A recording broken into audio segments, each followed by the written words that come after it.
Hey, everybody, it's your hospitality friend, Glenn here. Welcome to the newest episode of Icons and Experts, brought to you twice a month by our friends over at the Extended Stay Lodging Association.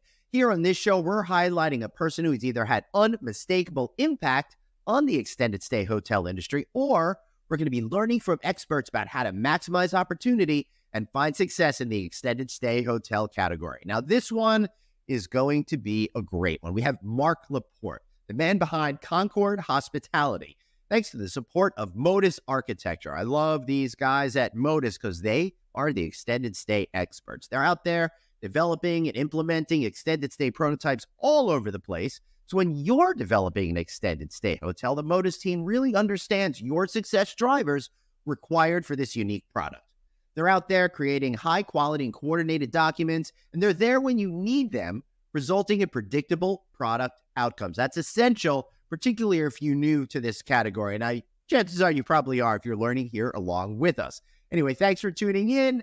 I'm really excited to have you here. Now, Laport founded Concord Hospitality Enterprises back in 1985, and he's since become one of the largest hotel companies in North America, both owning and managing hotels, as well as continuing to develop them, especially, you know what segment I'm talking about. That's right, extended stay. Now, Mark's leadership has helped Concord Hospitality achieve Marriott's Partnership Circle Award 10 times. That's the company's highest award for excellence. And additionally, Marriott and Hyatt have each presented Concord with the Developer of the Year award, and he's gotten so many more running that organization. Today's going to be fun because we're also featuring Carl Wren, who's their EVP of Development, along with Mark, and he's going to provide some sort of insights and texture to this company's dedication to our industry. And finally, thanks to Delasart Hospitality for supporting this show. Delasart, they're the leader in third-party management for extended stay hotels with more than 22 years extended stay ownership and management experience. Please visit delasart.com. That's delasart.com for more information. Thanks so much. I hope you enjoy the show as much as I had recording it. Hey, everybody. Welcome to another exciting episode of the Extended Stay Lodging Association's Icon and Expert Series. I'm so excited to be doing this series because it's an opportunity for us to take a little look back in time and see the generation of hoteliers that helped create the modern day hotel business. And a lot of times we don't really think about where we came from. We're so caught up with thinking about where you're going to. But by really learning from the top people in our business, I think we're going to have a lot of fun being able to find a lot of success together, particularly when it comes to the new wave of property development in extended stay hotels. And that's why today I've got two great guests. I'm going to have a little co-host in this series for those of you who have been watching. That's EVP of Development Carl Wren with Concord Hotels, and the one and only Mark Laport, President and CEO of Concord. Gentlemen, welcome. How are you all doing today? Excellent. Thanks for having us. Yeah. Excellent. Great. So, Mark, first question out of the gate is, how's it feel to be an icon? Frankly, never think of myself as an icon. Right?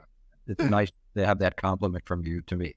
Sure. Listen, Mark, it's pretty incredible. I mean, after all, you started Concord Hospitality Enterprises Company back in 1985, and the world of hospitality was so different back then.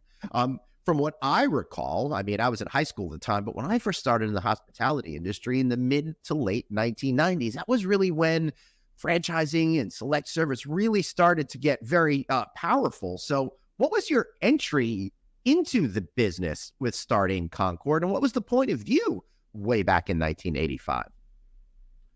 Well, way back then, I was a young, struggling entrepreneur. Cobbled together a few bucks with some other not so wealthy people like me, and built one of the first Hampton Inns in the system. I think it was number 7 that we were able to raise together. Holy cow. Pennsylvania. All right. So I believe Hampton Inn was part of the Promise Hotel Corporation back in time, right? Coming out of Memphis, Tennessee. And none of the big brands. I mean, we knew Hilton, we knew Marriott, we knew brands such as that, but they didn't have the overarching influence that they did then, particularly with a company like Promise. What made you want to make an investment at such a young age in a untested product? I was excited about the concept. I was excited, as I am every day, including today, about new things in our industry. Really feeling that in the U.S., new can often win. New Concepts, of course, Promise did a great job of putting together Hampton Inn, and it's become the power brand in its segment today. So it was kind of a guess that it felt right. Everything that was being done in the industry at that time pointed to where this select service hotel called Hampton Inn could win. And not surprising enough, they chose a winner, and we were happy to be one of the first, call it Hampton Inn developers, which we developed several back in that time. I will say, Carl, I definitely want you to jump in next, but to give people a little context, as we were recording this in April of 2024, Hilton just opened its 3,000th Hampton Inn. That's just how early you were in, and that's just how successful that brand became. Carl, what do you got? Well, we're continuing to do that, even though Mark at Concord has gone on to do all kinds of other brands, and from lifestyle to full service.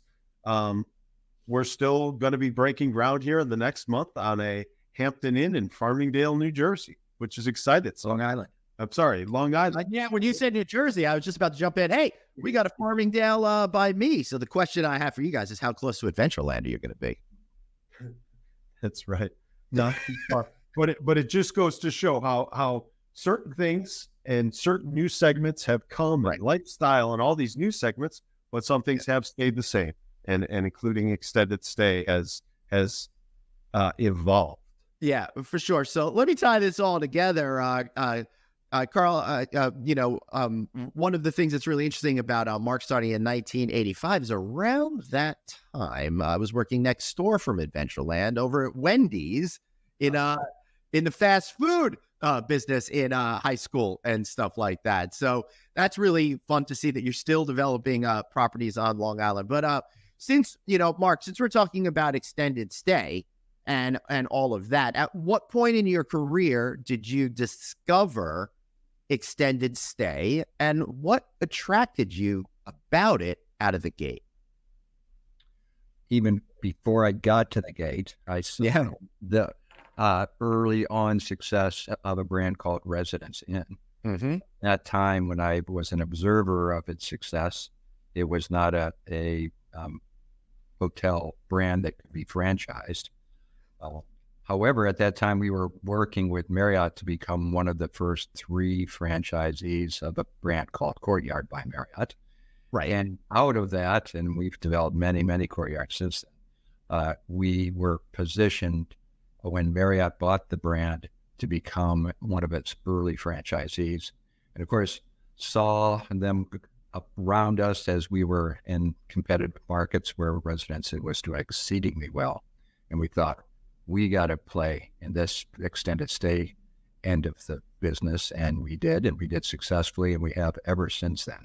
Love the brands, love the labor model, love everything there is about extended stay that makes them so successful and so profitable to operate. Yeah, for sure. So let's give a little history real quick, Mark. The late great Jack DeBoer created the Residence Inn brand, and I'm a little fuzzy on the details about what time in history he sold it to Marriott, and then went on to go create other incredible brands like Candlewood Suites, and the final one that he created was Water Walk, for example. So how far into Marriott's ownership was this? I'm going to guess right at the beginning, since they were just getting franchising going. Would that be accurate? Yeah, I'm going to miss the date, but I know our first. Okay, that's generally in the early 90s. Yeah, that's pretty cool. So when you're thinking about developing extended stay brands, how did you know you were really onto something so early when the rest of the industry seemed to have its eyes closed? I mean, gosh, for almost decades after you developed that first one. I think we were, maybe I was, as other extended stay operators and developers, we might have been a little myopic as far as how big it could be. We just saw each deal one at a time, could be very successful within a market, and that, of course, resonated. Really wasn't all that into this is something big and it's going to be really big industry-wide. What we did see were individual successes, which we participated in, and always thought of our business here at Concord as developers of the one-off. We developed a hotel, then another hotel, then another hotel. And it wasn't until recent years that we started seeing things in a bigger way, building hotels, and particularly extended stay hotels, programmatically. Right. And right now, your folks, you just did a groundbreaking on Studio Res, a new concept from Marriott. It's in that mid-scale extended stay segment here in the United States and Canada. And you have plans to build dozens of them. In fact, 4 dozen plus of them. So that's a big change in strategy over there. But going back to your early days, what was it like trying to get a project off the ground? And I want to connect it to the fact that everybody's been griping about interest rates so much, about how that's changed things. But my guess is when you were developing your first extended stay property, it might have been even more adverse conditions. I always remember it as being tough and challenging, but a lot of fun. So really didn't focus on, holy cow, are we ever going to get this done? Right. It really was, we are going to get it done. We just got to put all the pieces together methodically with good partners, with good lenders. We had a good franchisor in Marriott and the early Residence Inn, and we've worked with them and Hyatt and Hilton and others since then. But for those that are watching this that are way younger than I think the point is, if you really put your mind to it and you really have a good plan and you can surround yourself with good people that can help you, it's totally doable. Yeah. That's pretty awesome. And I love the fact that we're able to give advice to younger people. And one of the things that I think younger people have is they don't know what they don't know. So when you were young and trying to learn things, now you've got a well-oiled machine. You've got a system. You're going to be able to probably build these 50 new products a lot easier emotionally and mentally than it was getting those first few properties off the ground, right? Because you got the patterns, you've got the systems, there's less surprises and that sort of thing. So what was your struggle like at the beginning trying to create a property and learn how to do development at the same time? A lot of it was learned by doing, one step at a time, very pragmatic way of becoming a hotel developer. Because of course I didn't have any experience looking back over my shoulder. It was getting together again with people that knew how to build things, good builders, good contractors. One of my first partners was a retired Seabee from the Navy who built things all over the world. And that helped us immeasurably because he was a great thinker and knew, as a civil engineer, knew how to build things. Other partners were good at raising money. We did some of the early syndications because none of us, thinking back, we weren't lucky enough to have a pile of money, rich relatives or whatever that could say, here, go for it. So the capitalization of those projects was as big a deal as trying to get them in the ground themselves and build them, as well as negotiating early on with lenders who only knew that I had never done anything before, so why lend to us? So it was indeed a struggle. And it was not even from the first, but the second, third, and fourth. We were still very new for a number of years. And then, but you're right, then the machine did become oiled. So guys like Carl, who really had done a lot in the construction and a lot with another great company. So the team developed and grew, as did our investors, as did the lenders who wanted to do business with us. And for sure, we were able to build a culture of operators that were all about winning, doing the right thing for our guests and fellow associates. And all that kind of came together, although it wasn't overnight. No, I'm sure. Years later, and we're still day to day have some struggles for sure. But Yeah, for sure. Carl, how about you? You got to ask this icon a couple of questions over here. So I would ask, how do you describe the current state of extended stay? We obviously at Concord has to have done 20 plus upper upscale Residence Inn, Hyatt House, Homewood Suites, and now we're getting into more mid-scale extended stays. How do you see that playing out going forward? Do you see it continuing to be two separate? Do you see it it all combining? How do you see extended stay going forward? Probably in some ways it goes back to, remember Bob Hazard? Yeah. Can you please share of who he is for people that don't know him? Well, it was Bob Hazard who was with Choice Hotels, and he was given the distinction. He was the CEO at the time. Yeah. Inventing segmentation, various offerings for various guests at various times. And of course, Jack DeMore first started with more upscale extended stay vis-a-vis Residence Inn, but then he saw that there were segments lower tiered that could be white space, if you would. Right, and went out to create brands like Value Place, which was then bought by Choice and became Woodspring, as a matter of fact. Right, please continue. How things happen. So as a believer in that, and also seeing that we would turn down guests who could not afford to stay at our upscale extended stay. Right. Seeing the lower tiered ones becoming more successful, but really not embracing them because it was just lower in the food chain of hotels. And we have tended over time, over the decades, to, if anything, to rise up, not to go down.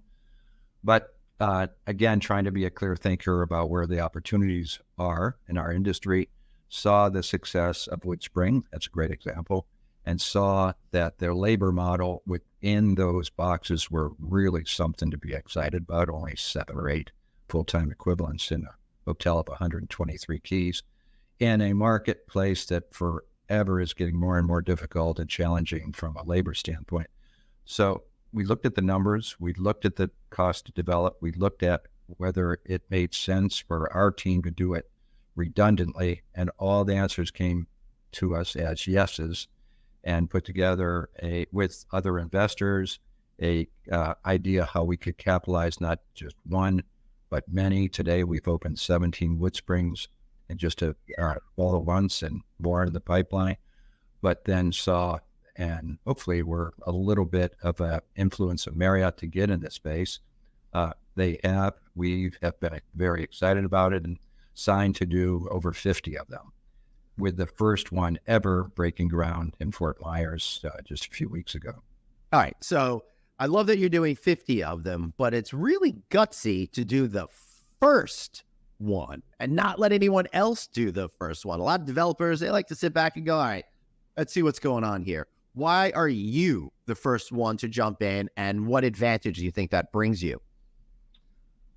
Being first to market in whether you're making hamburgers or hotel offerings, we've always believed is a good place to be, as long as you, again, present yourself well within a market. Of course, location is very important, and Fort Myers is a great location.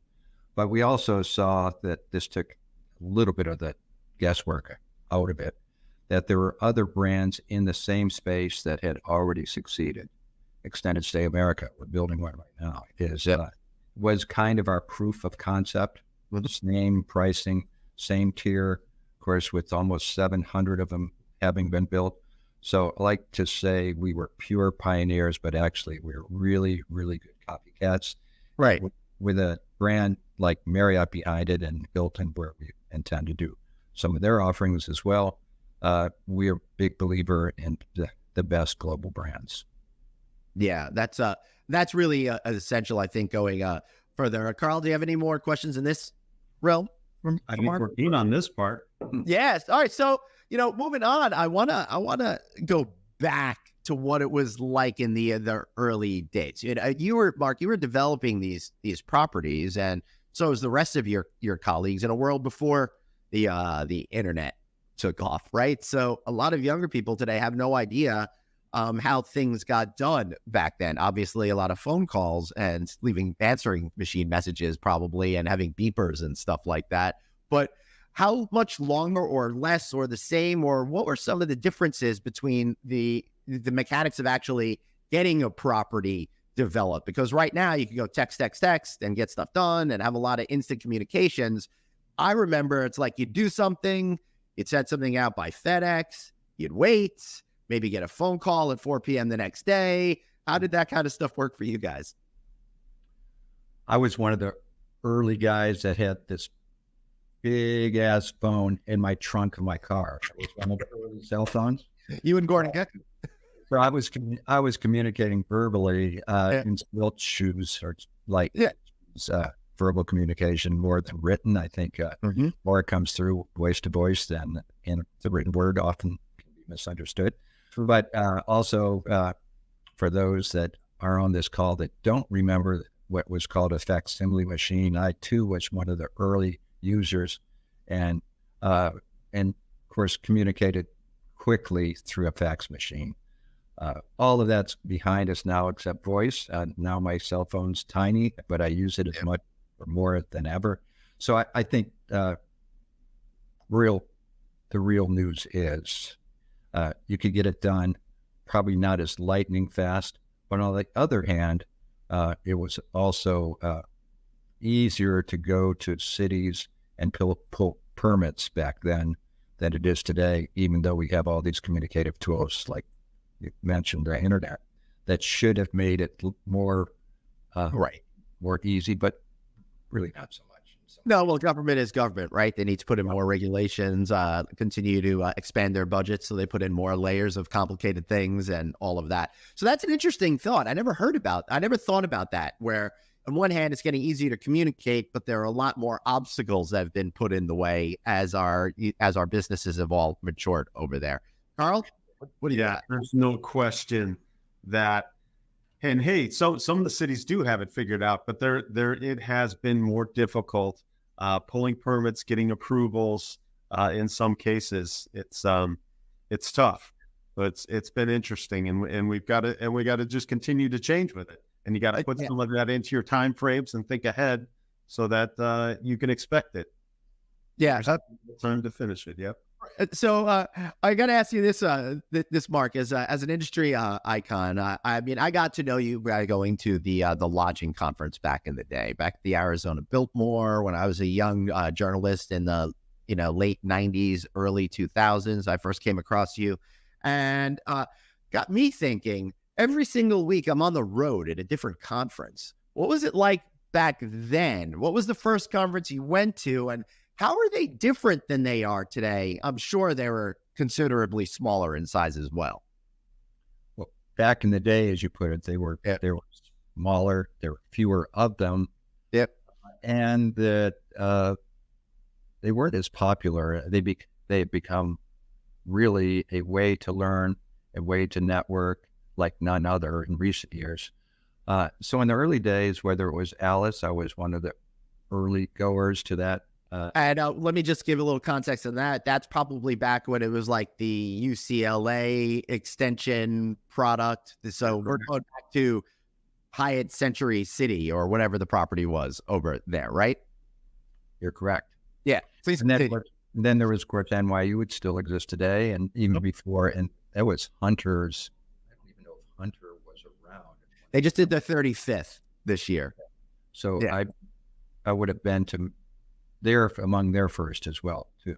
So all those have become really big. I think Hunter had, 2,500 or so attendees this year. I believe the first 1, 2, or 3 that I attended might have been a couple hundred, if that.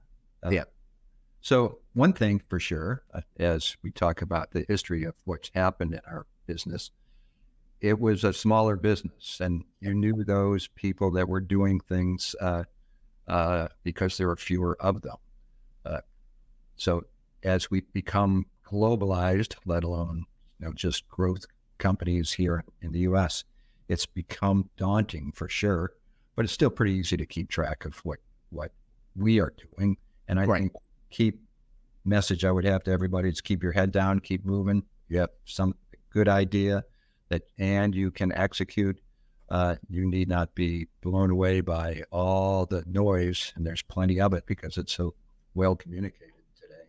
Yeah, there's so much distraction out there. So how do you think about focusing on what you believe is going to be successful, what you believe is going to be important, while being able to eliminate all of that other stuff? And again, I think younger professionals, they're trying to absorb it all and probably haven't learned enough by trial and error or by fire to figure out how to make all of these components fit correctly. There's several questions in that statement. Nothing wrong with it, buddy. Yeah. Yeah. I think, as I think back, one thing, you can't fear failure. We've certainly done enough now. Yeah. Hundreds of hotels we have developed over time. Not everyone worked. Right. But we positioned ourselves so if one didn't work, it wouldn't take down the empire for sure. And you always try to make it right for those who you were doing business with, which is a way to be able to get up after failing and do it better the next day. So it's all those step by step, keeping very focused on what you're doing. As I said before, keep your head down, keep moving forward, and don't be bothered by all that which can slow you down. There's a lot of negative news out there about everything we do, whether it's markets that are going south, employers that are laying off, wars in the Mideast. There's certainly enough things to make someone pause before they pull the trigger, especially building a brand new brand. Why do it? Why take the chance? It's because of a few things. One, it's easy to grow a company if you're doing new things, if you're doing exciting things, if you're bringing best of class people around you. All those people want to grow with a company that's doing things, not sitting still, not being, frankly, a dynamic developer is one of the reasons we think that we are truly a best-in-class developer and operator. Move forward, be bold, be aggressive, but have integrity and quality and community with you every day when you do things. So people say, hey, they not only did it, they did it fast, they did it the right way. Beautiful. I love that. Carl? What is it that you see out in the future that has you so excited for, as a big believer, obviously, in extended stay and sitting on the board of directors of the Extended Stay Lodging Association, the people that we're reaching out to and meeting, what is it that you say to them that you see that has you developing so much and so into the extended stay market that they can look out and say, this is why it's got a great future? So when you look at extended stay as we have, and I think in our company, we like to think we're pretty analytical about doing whatever we do. What's pretty amazing is that lower tiered extended stay does act a little bit like apartments, even some would say a lot like apartments. So part hotel, part apartment, easier to put people in that have an intent to stay a long time, which is very important to the financial success. And that seemingly, when you look at how our societal patterns are, cultural patterns, growth cities, that does not seem to be going away. People are always moving around. They always need short-term housing, short-term apartments, whether it's because of business, whether it's because of a recent divorce, or working on a big construction job. Those, if you believe in a society and a country called USA, I think you believe that we'll act and we'll be on a continuum and to service the housing needs, whether it's short-term or some much longer. We have folks staying in our lower-tiered extended stay hotels that stay a half a year or more. It really pronounces and underscores that this is a type of lodging that has a very, very rosy future. Yeah, it sure does. It's so rosy. It seems like everybody's gotten involved in it now. All the major hospitality companies are putting out multiple products in different tiers, as you said, because that's natural. As an industry starts to mature, it starts to get a lot more complex. And that means meeting different segments of the market where they are. And that's what's happening with extended stay. So Mark, with the panoply of products that are out there and so many more developers rushing in, what makes you so confident in this sector going forward that you're committing to so many extended stay properties going forward? Back to what is, if not the most important aspect of building hotels successfully, I'll speak to it at least for now, finding the right location, being there first, being in growth markets, being in places that people want to stay because their stays can be activated because what's around them, whether it's restaurants, entertainment, grocery stores, all of those components or elements are important to the success of these hotels. And to find the best ones and best locations in the cities that are growing the fastest makes you feel pretty good about it. I will say this, though. Do we worry about competition? Yeah, for sure. You worry every day. You want to just do better than they or be able to compete with them in a way that you can win. Yep, I love it. Carl, any final thoughts? I think he's hit it all. I think I would just say I'm so excited for the Extended Stay Lodging Association. We're starting to grow, and the future just looks so bright. And we really appreciate you having us on, Glenn, and your help with getting the word out there about extended stay hotels. Yeah, well, I'm really glad. Interest rates down for us. Listen, I'm working on that. I got the Fed on speed dial over there.